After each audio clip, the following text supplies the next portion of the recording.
ඇලපොළපානේ සිට පැමිණි මధుරංග පොඩි පුතා විසි රෝගාතුරව සිටින ප්‍රේමතිලක එපිටවල පියාට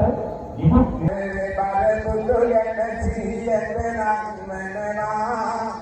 අතර පියා පුතු අත ආචිරිගෙන දෙනවා පති පුතේ ඔබට දියුණුවේ පන්තිට සැලසේවා